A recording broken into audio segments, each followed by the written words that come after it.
Retrouvez-moi tous les samedis à 14 h sur Éclair TV dans votre émission de communication sociale et culturelle Zontraï Pays. Et hop là, c'est Fidji. Humus, l'ilette la crème, telle l'ilette là, c'est là chez nous. Zontraï Pays. On est tous reliés, toi et moi, on l'est. Tous, on est reliés. Tu vois. Savoir que l'on peut compter sur l'autre. Zontraï Pays.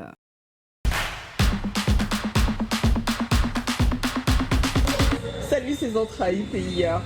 Mais également de vous à nous. Aujourd'hui, un entretien avec un artiste que j'apprécie particulièrement. Il est d'origine guadeloupéenne. Il s'agit de Sly. Sly, bien le bonsoir. Bonsoir à tous. Comment tu vas? En pleine forme. Quand tu dis en pleine forme? Toujours quand je viens en Martinique. Bah oui. C'est une île que tu apprécies? Particulièrement. Pourquoi? Ouais, parce que c'est une île sœur.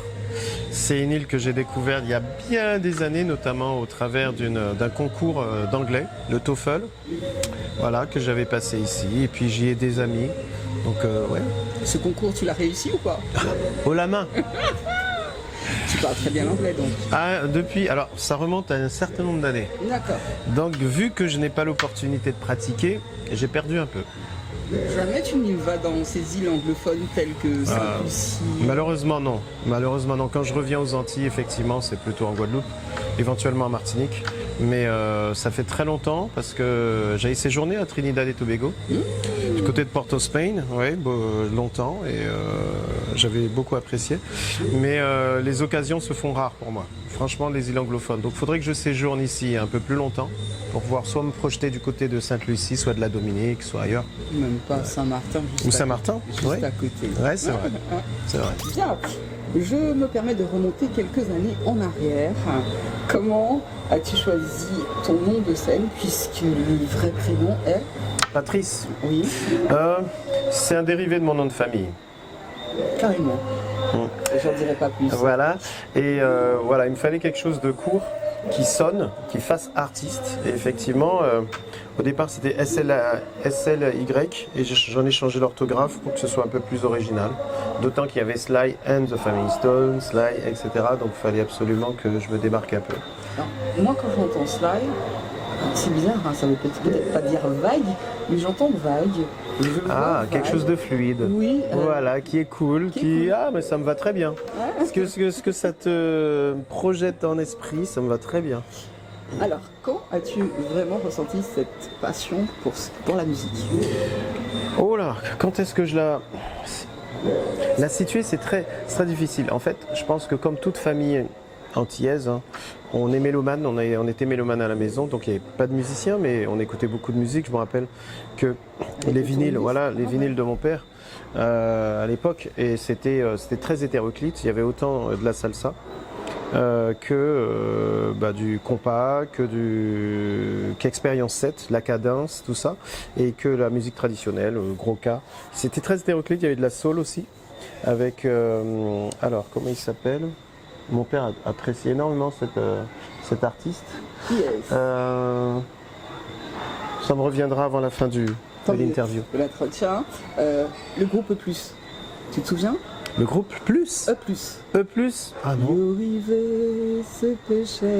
Ah oui, la chanson, oui, mais le groupe me disait rien. Ouais, c'est le nom du groupe, d'accord. Parce qu'à l'époque, mon père, il avait je parlais de vinyle, il avait notamment Exile One, les Gramax, etc. Les aiglons, tout ça. Et ces petits moments dans le salon avec les parents. Exactement. Que le tourne-disque se faisait rare. Exactement. Et ça, moi je me souviens, c'était des moments vraiment plaisants. Moi, mon oreille s'ouvrait un peu à toutes ces influences afro-caribéennes. Et très vite, que penses-tu de la scène musicale actuelle aux Antilles? Alors je vais dire les Antilles françaises. Vraiment dire ce que tu penses. Ouais. Qu'est-ce que j'en pense? Je sais pas. J'ai l'impression qu'on est à une époque charnière. Donc il y a eu effectivement le zouk ces dernières années. Le bouillon est apparu, mais ça continue à se chercher. Voilà, j'ai l'impression qu'il y a une génération, notamment la jeune, qui se cherche.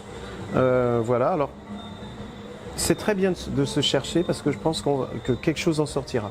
Je suis plutôt de nature positive et je pense que quelque chose de positif en sortira. Et quand je dis quelque chose, c'est-à-dire des nouvelles écoles musicales, entre guillemets, des nouvelles peut-être tendances.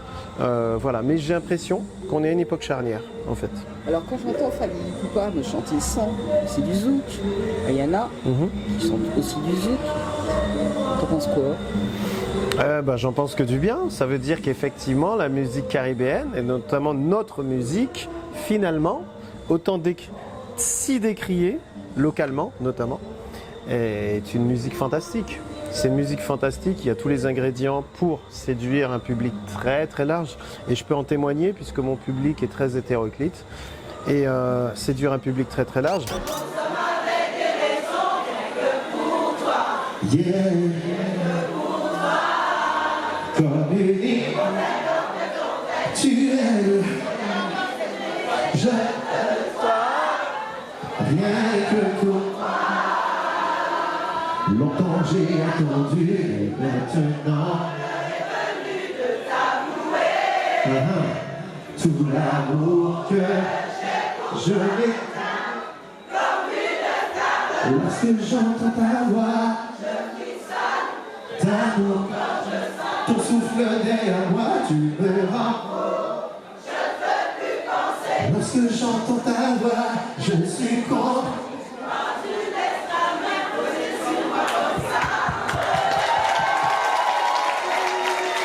Si tant est qu'on avait besoin d'en être convaincu, puisque Kassav a fait le monde entier, n'est-ce pas? Oui. Mais notre musique est puissante, elle est puissante, elle a une énergie positive et voilà, elle véhicule quelque chose de positif et ça ne m'étonne pas plus que ça finalement que les artistes que tu as cités puissent s'orienter vers cette musique. Comment te situes-tu au niveau de cette musique, on va dire, caribéenne? Moi, ce que je propose en fait est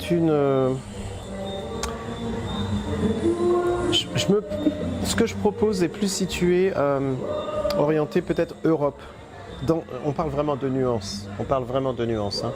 Je fais du zouk avec une touche peut-être pop européenne, pop internationale. Allez, une touche, on dira. Sachant que mes influences, bien sûr, sont à la base Kassav, sont à la base des artistes qu'on connaît tous. Jean-Michel Rotin, mais également Edith Lefebvre, également Ronald Robinel, également Frédéric Caracas. Voilà, ça c'est ma base en fait. Après, dessus, j'y ai greffé d'autres influences. C'est les influences afro-américaines, notamment les groupes à voix qui ont régné sur les années 90, notamment au niveau du R&B. Donc on peut citer Joe Desi, on peut citer Boyz II Men. Voilà, c'est un peu tout ça ma base.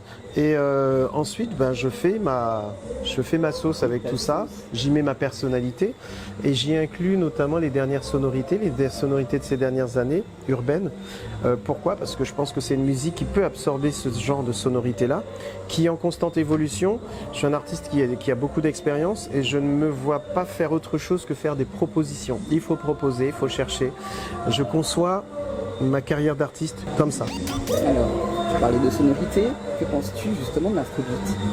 Alors l'afrobeat, ouais, non, j'en pense que du bien. C'est une version pop de la musique africaine d'une manière générale. Ça se répand énormément.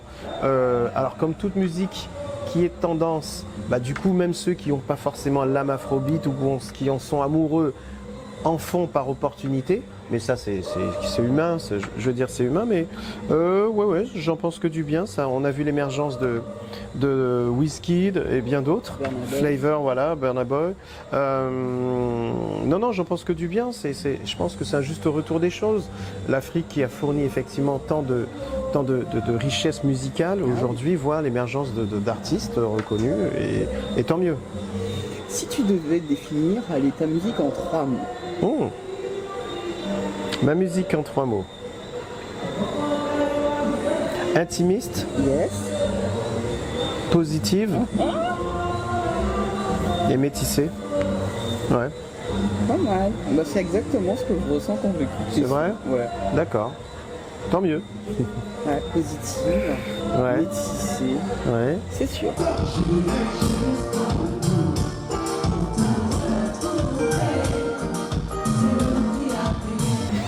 Il y a quelque chose de très personnel justement dans ta musique. Quand tu chantes, on a toujours envie d'enlacer quelqu'un. Non mais ça... Bah oui. c'est automatique. Est-ce que l'inspiration te vient exclusivement du fait de tes propres expériences, ou tu prends, tu regardes les autres? Alors, j'ai pas assez vécu pour dire que, je tire le sujet de mes chansons essentiellement de mes expériences. Oui. Alors, il y en a un peu, forcément, mais j'observe beaucoup également. Et je m'interroge beaucoup, je me remets beaucoup en question. Et en fait, c'est clair que moi, l'amour est le socle de tout ce que j'écris.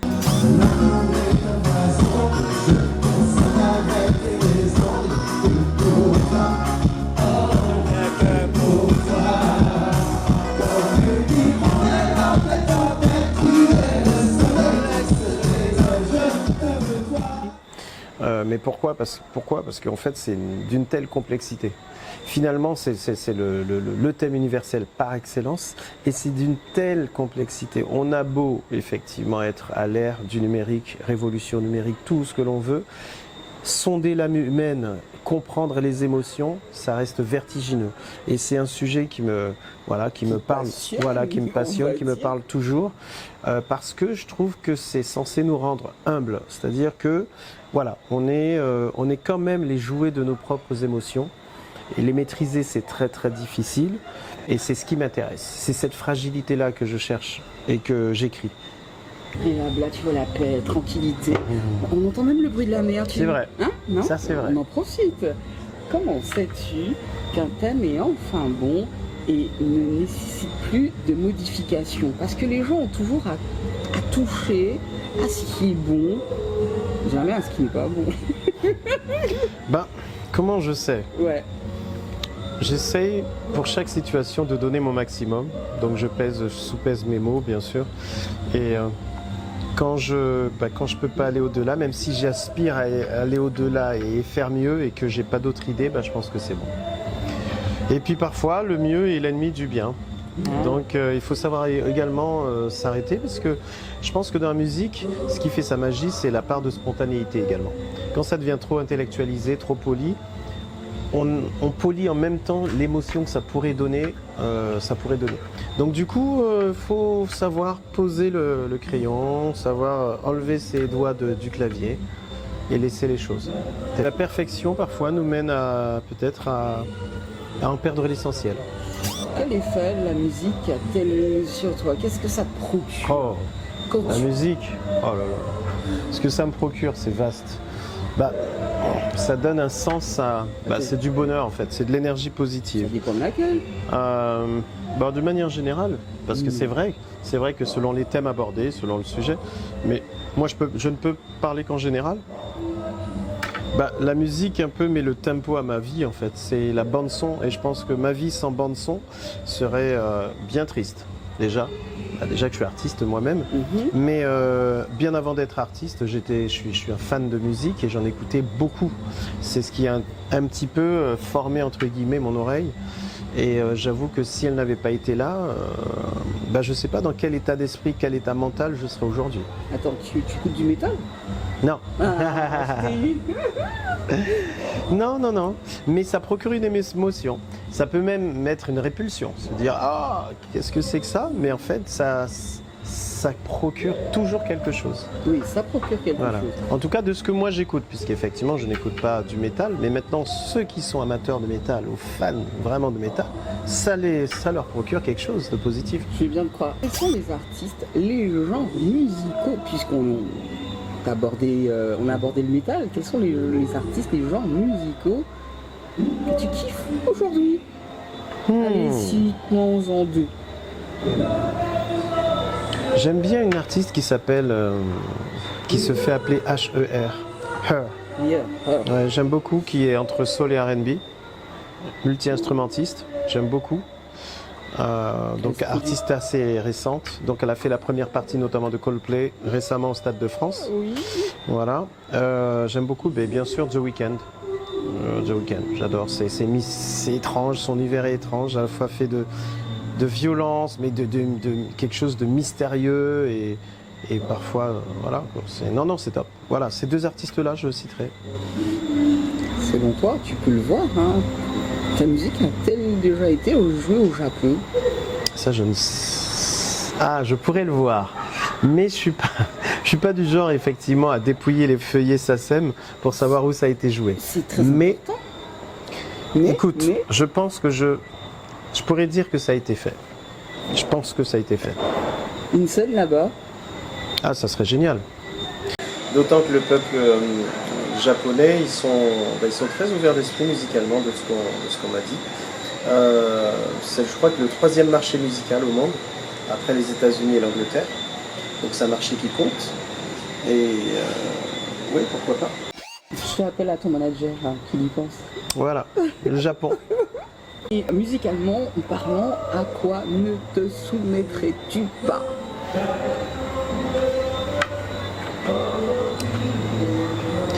Il faut savoir résister, je pense, à la tentation de faire un style musical juste parce qu'il est tendance. C'est une tentation humaine, hein, c'est humain. D'autant plus lorsqu'on vit de musique, on veut continuer à pouvoir en vivre et on se dit que si cette tendance-là marche, on va la faire. Je pense qu'il faut savoir résister, c'est pas évident. Donc ça, première chose. Et qu'on me demande, pour conquérir un marché, de tordre ma musique, entre guillemets. Donc de la changer dans son essence. Là, non. On me l'a jamais demandé. Ah, c'est ce que j'allais poser Voilà. comme question. Non, on me l'a jamais demandé. À l'époque, lorsque j'ai fait une version écourtée de Flamme, c'était une version écourtée. Tous les éléments de Flamme, nouvelle version, étaient déjà dans la première. Et on m'a pas demandé de le tourner en pop ou en R&B, c'était tel quel. Et de toute façon, j'aurais pas accepté, puisque c'était déjà un succès tel quel. Et je sais, et ça me coûterait énormément. Je pense que j'en aurais été dégoûté de. Non, mais j'aurais pas accepté. Voilà. Clair, net, précis. Aujourd'hui, à qui aurais-tu aimé dire merci? Ah, j'aurais aimé. J'aurais voulu avoir eu le temps de dire merci à Jacob Desvarieux. Voilà. Je l'ai vu la dernière fois du côté d'Abidjan. Et Abidjan, ouais, Côte d'Ivoire. Mais bon, voilà, la vie fait que. Comme quoi il faut savoir témoigner de son estime, de sa sympathie, voire de son affection aux personnes que l'on considère, sans attendre. Tu sais que dans ce monde, il est plus difficile, il est très difficile de le faire. Oui, c'est vrai. Et puis après, ça tient aussi à la personnalité. C'est vrai que, par exemple, quand on s'est croisés là-bas, j'ai pas osé en fait aller le voir. Non. Timide? Oui, je le laissais en paix en fait. C'est Jacob, hyper charismatique, donc qui aimante beaucoup de gens autour de lui. Donc ouais, je l'ai laissé tranquille. Voilà. Regrette? Oui, je regrette, oui, bien sûr. C'est un regret, mais bon, ma foi, c'est les choses de la vie. Si je te dis qu'il est pas loin de toi? Ah merci Jacob. Paix à son âme. Football ou basket? Les deux, mais football, on dira. Ton équipe? Là, tu veux me faire avoir des problèmes. Alors, parce qu'on sait que le foot déchaîne les passions, n'est-ce pas? Non, mais l'Olympique lyonnais. Comme moi. C'est vrai? Ah oui. Ah bah voilà. Bah oui.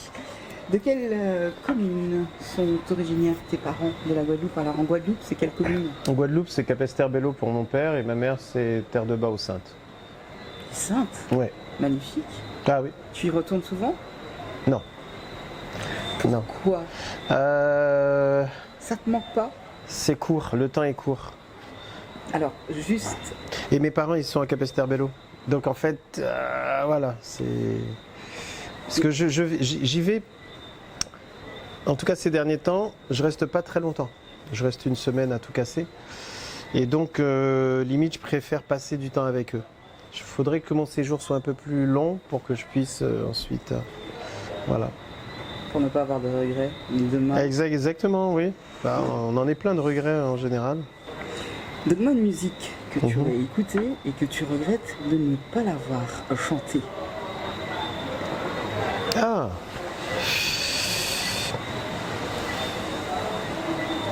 il y en a Si plusieurs. sortie du cher. Ah non, pas du tout. Non? Alors, Non. Alors Pour qui ou pas qu'arrêter plus longtemps. Ah ouais, non, mais en fait, non, c'est l'inverse.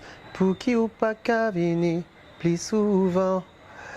Pour qui ou pas qu'arrêter plus longtemps. Ah, hier. Celle-ci, ouais. Elle est magnifique. Ouais, j'adore, c'est, voilà, celle-ci, par exemple. Un repas à l'antillaise que tu aimes bien. Ah, voilà, c'est... Il y en a plusieurs, mais... Madère, patate douce, pollo et chatrou. Voilà. Si tu me fais ce mélange-là, c'est parfait. À la maison, maman, elle le faisait souvent. Ah oui, oui, ça le faisait. Tu sais le faire? Ah, je m'y suis pas risqué, mais j'ai pas dit mon dernier mot. C'est très possible que je m'y mette, ouais. Et un jour, il y aura un manque, hein, c'est sûr que tu vas le faire. Ah, mais non, mais je vais le faire, je vais le faire. Quel business aurais-tu aimé monter aux Antilles? Business? Ah. Peut-être relancer les cabois. Les cabois, en fait, c'est... En fait, à l'époque, que je n'ai pas connu, mais dont j'ai beaucoup entendu parler, il y avait des espèces de voiturettes en bois avec des petits trous et qui étaient orientées avec de la corde. Voilà, tu dévalais les pentes avec ça. Donc c'est une époque que j'ai pas connue, mais je trouve que ça appartient à la tradition. Et relancer des courses de cabois, ouais, ça pourrait. Mais après, tu m'as dit business, bon, c'est... Qui rapporte. Ah ouais, voilà, business qui rapporte, je suis pas sûr, mais en tout cas comme idée de quelque chose qui pourrait être, à défaut d'être hyper bénéfique, au moins qui permette qui ait un sens, voilà, qui ait un sens. Je trouve que ça fait sens pour moi. Voilà. Je suis... Excusez-moi, mais je suis en train de penser... Attends, mais ça a un sens, c'est tout à fait normal. T'es anti-réseaux sociaux ou quoi? T'aimes pas le téléphone? J'ai eu du mal pour les réseaux sociaux. J'ai eu beaucoup de mal. Jusqu'à l'année dernière, j'avais un téléphone à clapper. Voilà. Ah d'accord. Okay. Voilà. Jusqu'à l'année dernière. 2021, j'avais un téléphone à clapper. Ok. Quels sont... Oh, je suis un petit peu étonnée. Quels sont tes projets pour les mois à venir? Alors, pour les projets à venir, le deuxième single après le premier single, donc Notre Idylle, que j'ai évoqué et qui est sorti le 1er avril et tout le monde peut voir sur les plateformes. Second single, sortie d'album, donc pour cette année 2022. Il va y avoir une version acoustique de Notre Idylle également qui sort. Et j'entame également un prochain projet dès la rentrée. Donc en gros c'est ce qui m'attend. Et puis donc là j'ai fait différents concerts, différentes représentations. Prochainement je serai du côté de la Nouvelle-Calédonie, donc j'en profite pour saluer les amis du Pacifique et du côté de la Nouvelle-Calédonie. Tout ça pour dire qu'en fin de compte la tournée également Back to Basic continue, sur laquelle on trouve Matthew Stone, Nutty, entre autres. Kélia, voilà, et on fait les Zéniths, donc on sera du côté de Lyon, mais à Lyon ce sera pas le Zénith, ce sera la halle Tony Garnier. On sera du côté de Bordeaux également, on sera du côté d'Aix-en-Provence et on sera du côté j'ai oublié la 4e ville, pardonnez-moi. Mais enfin voilà, donc en fait ça bouillonne. Et j'aime être pris dans cette spirale, dans ce tourbillon, puisque La scène. Voilà, la scène, ça me permet de me sentir... Voilà quoi.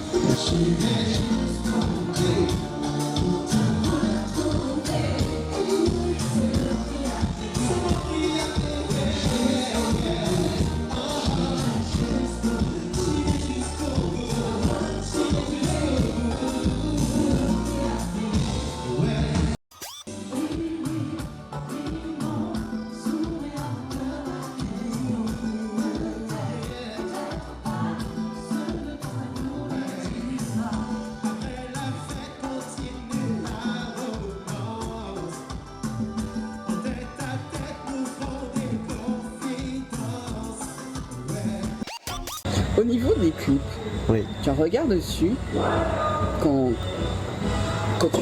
tu as une réalisatrice ou un réalisateur, est-ce que tu as une ligne directrice? Est-ce que tu émets des idées? Ou tu laisses faire? Alors, au début, je laissais faire.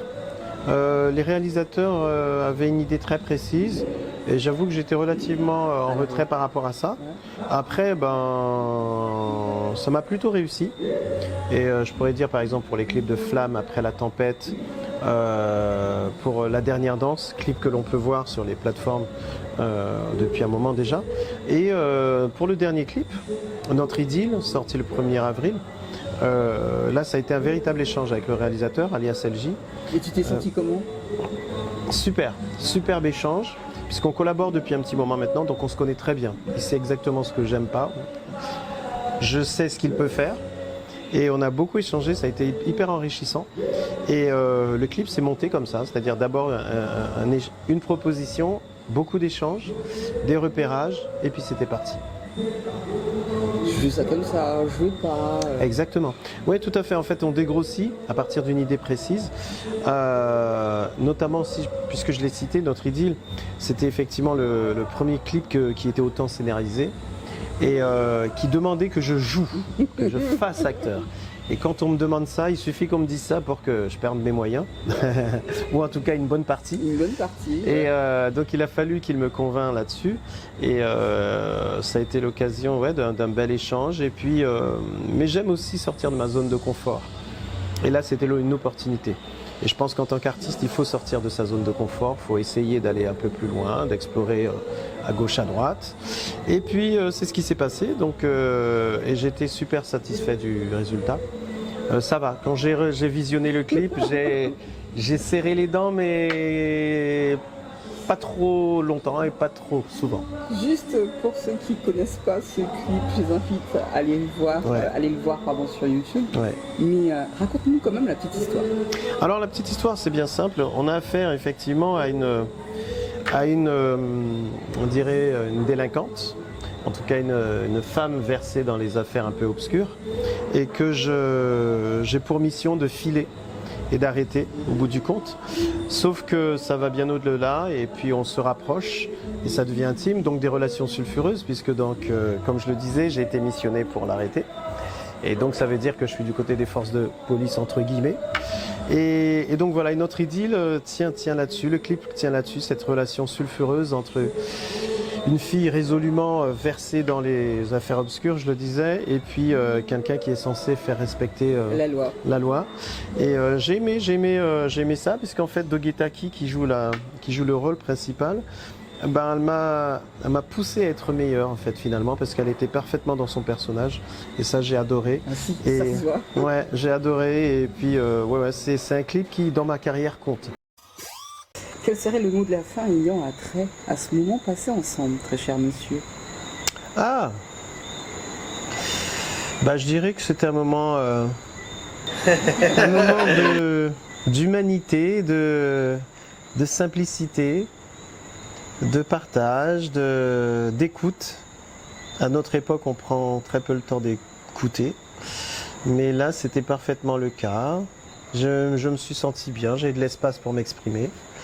Et c'est très important en interview, donc ouais. Merci. Bah merci à toi. Moi je dirais tout simplement que à cette époque plutôt, on ne prend pas le temps de donner et qu'il est très important de donner. Merci de m'avoir accordé cet entretien. Avec plaisir. Je me suis sentie bien. Ah bah tant mieux, voilà. Merci beaucoup. Merci. Ah oui, moi je me suis sentie bien.